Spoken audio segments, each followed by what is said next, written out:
విద్యలో ప్రవేశాల కోసం నిర్వహించే నీట్ పరీక్ష నుంచి తమిళనాడును మినహాయించాలని రాష్ట్ర ప్రభుత్వం గత కొంతకాలంగా డిమాండ్ చేస్తోంది.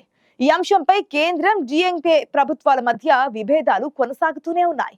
ఈ పరిస్థితులలో తమిళనాడు ముఖ్యమంత్రి ఎంకే స్టాలిన్ ప్రభుత్వానికి ఎదురుదెబ్బ గురైంది.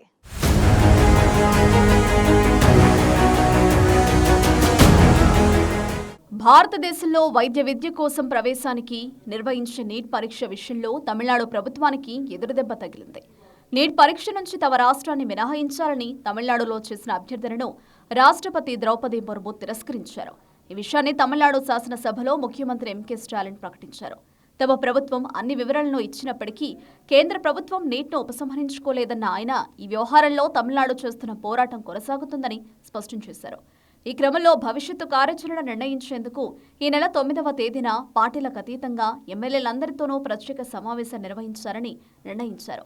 నీట్కు వ్యతిరేకంగా తమిళనాడు ఎప్పటి నుంచో పోరాటం చేస్తోంది. నీట్ పరీక్ష పత్రాల లీకేజీ, పరీక్షను క్లియర్ చేయలేని స్థితిలో పలువురు అభ్యర్థులు బలవన్మరణానికి పాల్పడడం వంటి ఘటనలో ఇది ఒక తీవ్రమైన అంశంగా మారిందని ఇక్కడ భావిస్తున్నారు. కోచింగ్లకు వెళ్లే సామర్థ్యం లేని విద్యార్థుల పట్ల దీనిని ఒక శాపంగా భావిస్తున్నారు. సామాజిక న్యాయం దక్కాలంటే నీట్ వద్దనే నినాదంతో పోరాడుతూ వస్తోంది తమిళనాడు ప్రభుత్వం.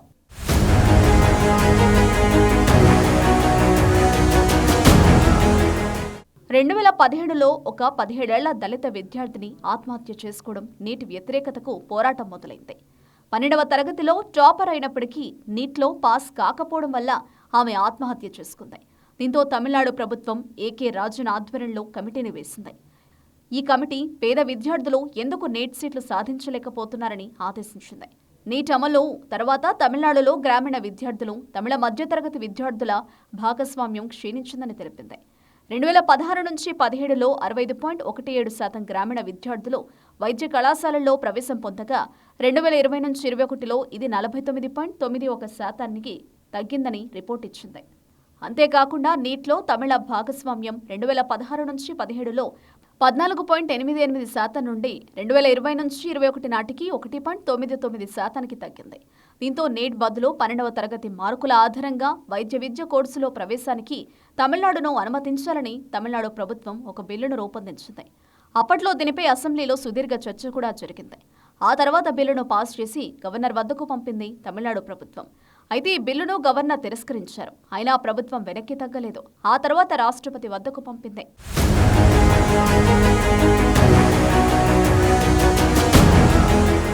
2021 నుంచి పెండింగ్లో పెట్టిన రాష్ట్రపతి తాజాగా ఆ బిల్లును తిరస్కరించారు. దీనిపై తమిళనాడు సీఎం స్టాలిన్ స్పందించారు. దక్షిణ రాష్ట్రం మరోసారి అవమానానికి గురైందని అన్నారు. కేంద్రం తమిళనాడు అభ్యర్థనను తిరస్కరించవచ్చు, కానీ మన పోరాటం మాత్రం ఆగదని స్పష్టం చేశారు. న్యాయ నిపుణులు చర్చించి ఈ నిర్ణయాన్ని సవాల్ చేసే అంశం పరిశీలిస్తామని స్టాలిన్ ప్రకటించారు.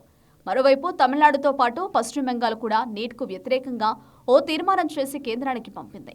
కాంగ్రెస్, ఆర్జేడీ లాంటి పార్టీలు కూడా నీట్ను మొదటి నుంచే వ్యతిరేకిస్తూ వస్తున్నాయి. ఇంతకు ముందు హిందీ భాషను తిరస్కరించడం, రాష్ట్ర సరిహద్దుల పునఃపరిశీలన వంటి అంశాలపై కేంద్ర ప్రభుత్వం మరియు తమిళనాడు రాష్ట్ర ప్రభుత్వం మధ్య వివాదాలు కొనసాగుతున్న సందర్భంలో ఇప్పుడు నీట్ పరీక్ష విషయంలో రాష్ట్రపతి తిరస్కారం తాజా వివాదంగా మారింది. ఈ పరిణామంతో కేంద్ర రాష్ట్ర సంబంధాలు మరింత దిగజారే అవకాశాలు కనిపిస్తున్నాయి. 2026లో తమిళనాడులో శాసనసభ ఎన్నికలు జరగనున్న కీలక సమయంలో ఈ వివాదం రాజకీయ ప్రాధాన్యం సంతరించుకుంది. నీట్ పరీక్షను రద్దు చేయాలని తమిళనాడు శాసనసభ ఆమోదించిన బిల్లుకు రాష్ట్రపతి అనుమతి నిరాకరించడం రాష్ట్రంలోని అనేక రాజకీయ పార్టీలు, విద్యార్థి సంఘాలకు పెద్ద షాక్గా మారింది.